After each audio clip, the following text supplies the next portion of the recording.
오늘은 복의 길, 저주의 길이라는 제목으로 말씀의 은혜를 함께 나누고자 합니다. 신명기서는 가나안 입성을 앞에 둔 이스라엘 백성들에게 모세가 전하는 설교의 책입니다. 그런데 이 설교의 말씀은 모세와 더불어서 출애굽을 한 1세대들을 향한 것이 아니죠. 1세대는 모세와 여호수아와 갈렙을 제외하고는 모두 광야에서 죽음을 당했습니다. 이 설교를 듣는 사람들은 제2세대, 광야에서 태어난 다음 세대들입니다. 이 다음 세대들에게 모세가 이스라엘을 향하신 하나님의 뜻과 역사를 전하고 있는 것이 바로 신명기서입니다. 가나안 땅은 사실 눈으로 보기에는 젖과 꿀이 흐르는 땅이었지만 영적으로 보자면 피폐한 그러한 가뭄의 땅이었습니다. 그래서 모세는 이들이 가나안 땅에 들어가기 앞서서 영적으로 무장해야 될 필요성을 느꼈고, 어떻게 보면 생애 마지막으로 가장 커다란 사역을 하고 있는 거나 마찬가지입니다. 말씀을 통해서 이스라엘 백성들을 다시금 일깨우고 있다는 것을 성경은 우리에게 가르치고 있습니다. 오늘 18절 말씀을 보니까 모세가 하나님이 주신 그 말씀에 대해서 이스라엘 백성들에게 당부를 하지요. 너희는 나의 이 말을 너희 마음과 뜻에 두고 그것을 너희 손목에 매어 기호를 삼고 너희 미간에 붙여 표를 삼으라. 그렇게 이야기하고 있습니다. 이스라엘 백성은 그 말씀을 그대로 적용해서 정말로 이마에 말씀이 담긴 그러한 작은 상자를 달기도 하고 손목에 띠를 두르기도 했지만, 사실 이 말씀의 핵심은 하나님의 말씀을 절대적으로 놓치지 말아라. 항상 붙들어야 된다. 아니, 다른 말로 한다면 하나님 말씀에 붙들린 삶을 살아가는 것이 얼마나 중요한 것인가를 다시 한번 우리에게 가르쳐주고 있는 것입니다. 왜 그렇습니까? 이는 이 세상의 삶이라고 하는 것 자체가 말씀을 잃어버릴 만한 충분한 그 영적인 위기들이 우리들이 수없이 있기 때문에 말씀에 붙들려 사는 것이 얼마나 중요한지를 네가 항상 잊지 말아야 된다. 손목에 띠를 하고 머리에 이마에다가 말씀을 붙여서라도 네가 그것을 기억해야 된다. 그것을 얘기하고 있는 거죠. 그러면서 19절 말씀 보니까 이 말씀을 너희 자녀에게 가르치고 집에 앉아 있든지 길을 갈 때든지 누워 있을 때든지 일어날 때든지 말씀을 강론하라 그랬는데 공부하란 말이죠. 또 눈에 보이는 집 문설주와 바깥문에서도 기록해라 얘기하고 있어요. 이 말이 뭡니까? 말씀이 없는 것이 없도록, 말씀의 부재가 일어나는 것이 없도록 어느 곳에서나 다 말씀이 너를 주장하도록 만들어야 된다라고 하는 거예요. 하다못해 우리가 여기 이런 상황 속에서 뭐 하나님의 말씀에 적용될 수 있을까, 필요가 있을까라고 하는 우리가 생각하는 그 사사로운 삶 가운데서도 말씀이 너희를 주장하도록 해야 된다라는 것을 얘기하고 있지요. 이것은 뭡니까? 말씀과 함께하는 삶, 말씀과 동행하는 삶이 너에게 중요하다라는 것을 얘기하고 있는 겁니다. 모세는 이스라엘 백성들에게 아주 절박한 심정으로 이를 토로하고 있습니다. 말씀에 온전히 사로잡혀 있는 삶을 살아야 된다는 것을 얘기하고 있지요. 그러면서 이것을 궁극적으로 26절 이후에 복과 저주의 사상으로 이어가고 있는 것을 볼 수 있습니다. 사실 구약에 있어서 복과 저주 사상은 아주 중요한 사상입니다. 세상을 살아가는 사람들에게 두 가지 길이 있다고 하는 거죠. 하나는 뭡니까? 복의 길이 있고 또 하나는 저주의 길이 있다라는 것을 얘기하고 있는 거죠. 인생을 살아가는 사람들에게 두 가지 결말이 있다는 거죠. 하나는 뭡니까?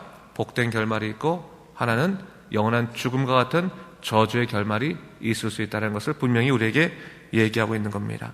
그러면서 오늘 본문을 보니까 그렇다면 복의 길을 걸으려면 어떻게 해야 되느냐? 오직 여호와만을 섬기고 그 말씀을 따라 살아가라 라고 권고하고 있는 반면에 저주의 길은 어떻게 너에게 임하게 되느냐? 하나님의 말씀을 듣지 아니하고 다른 신을 따라가게 되면 그 삶에 저주가 임하게 된다라는 것을 이야기하고 있습니다. 우리 이 말씀을요, 좀 영적인 차원에서 좀 돌아볼 필요가 있습니다. 말씀을 읽다 보면 언뜻 하나님께서 당신의 말을 잘 순종하는 자에게는 복을 주시고 그렇지 아니하는 자에게는 저주를 주시겠다라고 하는 매정한 모습이 사실 보이기도 합니다. 그래서 인간이 실수라도 하면 가차없이 저주를 내리시는 무서운 하나님을 생각하기도 되는데, 사실 복과 저주의 사상은 그런 의미에서 우리에게 주어진 것이 아닙니다. 복과 저주의 사상은 우리의 인간의 운명에 관한 하나님의 가르침입니다. 너희가 살아갈 때 너희 삶에는 복의 삶이 있을 수 있고 저주의 삶이 있을 수 있음을 언제나 기억하라고 하는 거죠. 인간의 삶이라는 것은 그렇게 주어진다. 그리고 그 인간의 삶에 주어진 그 복과 저주는 너희가 선택할 수 있다는 것을 얘기하고 있는 거예요. 너희가 선택하는 것에 따라 너희가 복의 삶으로 너희 인생을 마무리 지을 수도 있고 저주의 삶으로 인생을 마무리 지을 수도 있는 것을 너희가 깨달아야 된다는 것을 얘기하고 있는 거죠. 사실 어쩌면 이 복과 저주가 이분법처럼 보이지만 이런 이분법적인 삶은 우리 인간에게는 너무나 익숙한 삶입니다. 생각해 보세요. 우리는 언제나 성공과 실패, 형통과 곤고, 만족과 불만족, 행복과 불행, 너무나 쉽게 우리는 우리 삶 속에서 우리 삶은 이거 아니면 이거다 이라고 생각하고 있지 않습니까? 그런 것처럼 우리 인생 결말도 어떤 마찬가지인 것 같아요. 우리 인생 결말도 복의 삶이냐 결국 저주의 삶이냐라고 나누어질 수 있는 종말의 갈림길 가운데 항상 살아가고 있다는 거죠. 오늘 우리가 어떤 선택을 하냐에 따라서 우리 삶의 복의 길로 나갈 수 있기도 하고 우리 삶이 저주의 길로 나갈 수 있기도 한다는 것을 성경은 우리에게 가르치고 있는 것입니다. 그런데 여러분, 우리 인간이요 아주 지혜가 뛰어나서 복의 길을 잘 선택할 수 있으면 참 좋을 텐데 인간의 지혜라는 것이 얼마나 무지하고 또 한정적인지 우리가 선택하는 것이 언제나 복의 길을 선택하지 못한다고 하는 거예요. 우리가 잘 선택한다고 하지만 실패하고 넘어지고 쓰러지고 또 불행한 길을 선택할 때가 얼마나 많이 있습니까? 그런 인간의 지혜만으로 행복과 불행, 복과 저주 이것을 잘 나누어서 선택할 수가 없더라는 거죠. 그래서 하나님께서 우리에게 주신 것이 뭡니까? 바로 말씀이라는 거예요. 말씀. 여호와의 말씀을 붙들고 하나님의 명령을 순종하고 하나님만 의지하고 섬기게 된다면 어떠한 삶의 과정 가운데서도 너희 삶은 결국 어떤 삶이 된다는 거예요? 복의 삶이 된다는 것을 우리에게 분명히 가르쳐주고 있는 것입니다. 때때로는 우리의 생각과 달라서 당황스러울 수 있을지라도 때로는 이것이 정말로 올바른 삶인가 걱정할 수 있을지라도 내가 말씀에 붙들려 살기만 한다면 그 삶은 반드시 영원한 생명으로 이어질 수 있다는 것을 성경은 우리에게 가르치고 있는 것입니다. 그래서 여러분 우리가 말씀에 붙들려 사는 삶이 얼마나 중요한 것인가를 다시 한번 생각해 봐야 되는 것이죠. 근데 여러분 우리가 인생을 살아갈 때 오늘 하나님께서 복과 저주의 말씀을 하시면서 말씀을 붙들라라고 하는 것은 결국 뭡니까? 너희 감정에 휘둘려 살지 말아라. 너희 판단에 휘둘려 살지 말아라는 것을 얘기하고 있는 거거든요. 사실은 생각해 보세요. 우리가 인생을 살아가면서요 우리가 어떤 것이 복이라고 생각합니까? 마음에 기쁨이 있고 또 마음이 행복하면 그것은 복이다라고 생각하고 마음이 고통스럽고 슬프고 또 힘들면 그것은 뭐예요? 저주다. 내가 지금 잘못 가고 있다라고 생각하지 않습니까? 그래서 항상 우리 마음의 생각이나 감정이 우리가 이 복과 저주의 길을 나누는 선택하는 그런 기본적인 그 기준이 되는 것 같아요. 근데 여러분 사람이란 게 얼마나 이 어리석은 존재인지요. 기쁨을 추구한다고 말하지 않습니까? 희락을 추구한다고 말하지 않습니까? 그런데 희락이 환락으로 변해도 그것이 잘못된지 모르는 거예요. 이런 환락도 우리 마음에 기쁨을 주지 않습니까? 무언가 이상한 기쁨을 주는 거예요. 환락에 빠져도 그것을 기쁨으로 착각합니다. 근데 그 환락이라는 것이 결국 뭡니까? 아무리 우리 마음속에 기쁨이 있다 할지라도 그것은 뭐예요? 저주의 길이라는 것을 성경이 얘기하고 있는 거죠. 인간이 그만큼 불완전한 거죠. 성경을 보면요 하나님께서 사랑하는 자에게 뭐를 주신다고 그랬어요? 잠을 주신다고 했어요. 참 저는 이 말씀을 묵상하면서 그런 생각을 해봤어요. 굉장히 열심히 일하는 사람들에게는요 잠자는 것도 사실은 아까울 때가 있지 않습니까? 잠 안 자고 하는 잠 주지 마시고요 저 빠장빠장 깨어나게 하셔서 정말 열심히 살아갈 수 있도록 하시고 한 푼이라도 더 벌게 하시고 하나라도 더 성공할 수 있도록 인도해달라고 더 열심히 달려가게 해달라고 그렇게 힘을 달라고 그렇게 기도하지 않겠습니까? 근데 하나님께서는 뭐라고 말해요? 사랑하는 자에게 잠을 주신다는 거예요. 이 잠에는 두 가지가 있죠. 인생의 욕망을 따라가는 그 질주의 열차를 멈추게 하시는 거예요. 잠시 멈춰봐라. 정말 네게 필요한 것이 무엇인지, 정말 네가 인생을 제대로 살아가고 있는지, 정말 내게 필요한 것이 무엇인지를 좀 멈추어서 좀 네가 네 인생을 돌아봐야 된다라고 하는 그런 멈춤의 의미에서 잠을 주시기도 하시고 또 어떤 의미의 잠을 주기도 하십니까? 사람이요 많은 것을 가지면 가질수록 많은 것을 이루면 이룰수록 같이 늘어나는 것이 뭐냐면 두려움이에요. 두려움. 마음의 두려움. 무엇인가를 놓칠까 봐, 무엇인가를 빼앗길까 봐 무엇인가가 무너질까봐 그것이 두려워하는 그 마음이 있지 않습니까? 그 두려움과 걱정, 염려, 불안 그러한 것들에 대해서 인간이 스스로 감당하지 못할 때가 반드시 닥쳐오게 됩니다. 그래서 하나님께서 뭘 주시는 거예요? 잠을 주심을 통해서 우리로 하여금 내주 하나님의 은혜 가운데서 평안을 누리라. 그것을 우리에게 주신다는 것을 절대로 잊지 말아야 되는 거죠. 오늘 본문의 말씀도 어떻게 보면 그것을 우리에게 가르쳐 주시는 거예요. 너희 스스로 인간이 달려가는 길, 너희 앞에 복과 저주가 있다. 내가 너희 앞에 복과 저주가 무엇인지를 이미 두었다. 너희가 어떻게 살 것인가? 너희 스스로가 인생을 선택할 수 있다는 것을 얘기해 주고 있는 거죠. 어떻게 인생을 선택할 수 있을까요? 26절부터 28절 말씀 우리 다 같이 한번 읽어보도록 하겠습니다. 26절부터 28절입니다. 시작. 내가 오늘 복과 저주를 너희 앞에 두나니 너희가 만일 내가 오늘 너희에게 명하는 너희 하나님 여호와의 명령을 들으면 복이 될 것이요 너희가 만일 내가 오늘 너희에게 명령하는 도에서 돌이켜 떠나 너희의 하나님 여호와의 명령을 듣지 아니하고 본래 알지 못하던 다른 신들을 따르면 저주를 받으리라. 하나님께서 우리에게 지금 가르쳐 주시는 거죠. 오늘 내가 너희에게 너희 앞에 복과 저주를 뒀다.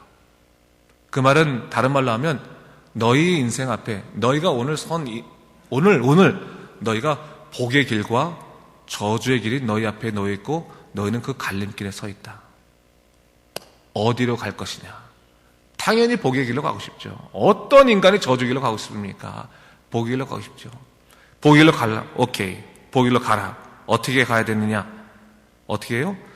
여호와의 명령을 듣는 거죠. 여호와의 명령을 들으면 복이 될 것이다. 하나님의 말씀을 듣고 그 명령에 순종하면, 말씀대로 살려고 노력하면, 말씀대로 살기 위해서 너희의 욕심들을 내려놓고 정말로 하나님 뜻대로 가면 그것은 결국 복이 될 것이다. 그런데 복이 되지 않는 저주의 길로 향할 수 있는 그러한 일도 있다. 그것은 뭡니까? 명령하는 그 도에서부터 돌이켜 떠나서 너희 하나님 여호와의 명령을 듣지 아니하고 본래 알지 못하던 다른 신들을 따르면 저주가 임하게 된다라는 걸 얘기하는 거죠. 여러분, 왜 이 말씀을 하셨을까요? 인간이 누구나 다 복을 받고 싶지만 복을 받기 위한, 복의 길로 가기 위한 그런 방법들보다 저주를 향한 그 길을 가는 방법들을 더 사모한다는 거예요.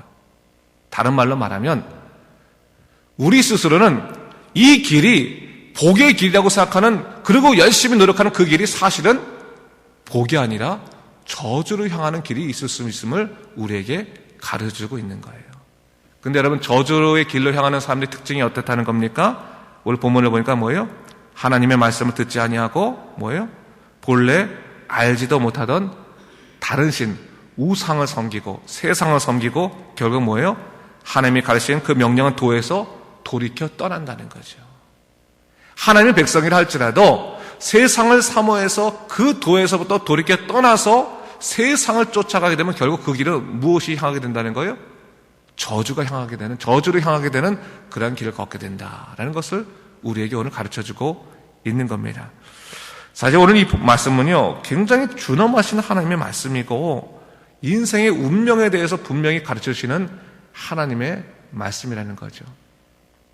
우리 인생의 실패라는 것이 하나님께서 우리를 가르치시기 위해서 실패를 주실 때도 있지만 사실 인간의 욕심 때문에 드러나는 실패가 얼마나 많이 있습니까? 근데 여러분, 그 실패도 우리에게 유익할 수 있는 것은 실패 가운데서 하나님을 발견하고 내주 하나님이 원하시는 그 복의 길을 다시 돌아갈 수 있다면 그것은 그에게 축복입니다. 정말로 하나님이 놀라우신 약속이고 기쁨입니다. 그러나 그 가운데서도 깨닫지 못하고 여전히 그런 세상의 길 또한 하나님이 원치 아니하시는 그런 잘못된 길을 걷는다면 그 마지막에는 죽음과 저주밖에 없음을 성경 우리에게 분명히 가르치고 있다는 사실이에요. 우리 인간에게 두 가지 길이 있고 오늘 하나님께서 우리에게 다시 한번 말씀하시는 겁니다. 내가 너에게 오늘 두 가지 길을 두었다. 복의 길과 저주의 길을 뒀다. 어떤 길을 걸을 것인가 너희가 선택할 수 있다. 만일 너희가 복의 길을 걷기 위해서는 말씀에 순종해라. 말씀에 붙잡혀 살아라. 그것이 너에게 복이 될 것이다 라는 것을 우리에게 권고하고 계십니다. 다시 한번 이 말씀을 우리가 깊이 묵상하고 정말로 참된 복의 길이 무엇이냐, 정말로 어떤 것이 진짜 삶이냐, 어떤 것이 정말로 바른 삶이냐, 내 자녀들에게 가르쳐 줄 수 있는 복된 삶이 무엇이냐, 다시 한번 생각해 보시면서 오늘을 살아가신 여러분 되시기를 주님의 이름으로 축원합니다. 기도하겠습니다. 주 하나님 아버지 감사합니다. 이 아침에 신명기의 말씀을 통해서 하나님이 우리 앞에 두신 복과 저주의 길이 무엇인지를 다시 한번 돌아보게 됩니다. 인간이 살아갈 때 잘 살아가는 것 같지만, 열심히 살아가는 것 같지만 그것이 복된 길이 아니고 저주의 길이라면 그것이 우리에게 무슨 소용이 있겠습니까? 하나님 깨닫게 하여 주시옵소서. 말씀으로 깨닫게 하여 주시옵소서. 그래서 정말로 하나님이 원하시는 믿음의 삶을 살아가도록 주여 우리를 이끄시고 돌보아 주시옵소서. 감사드리며 예수님 이름으로 기도드립니다. 아멘.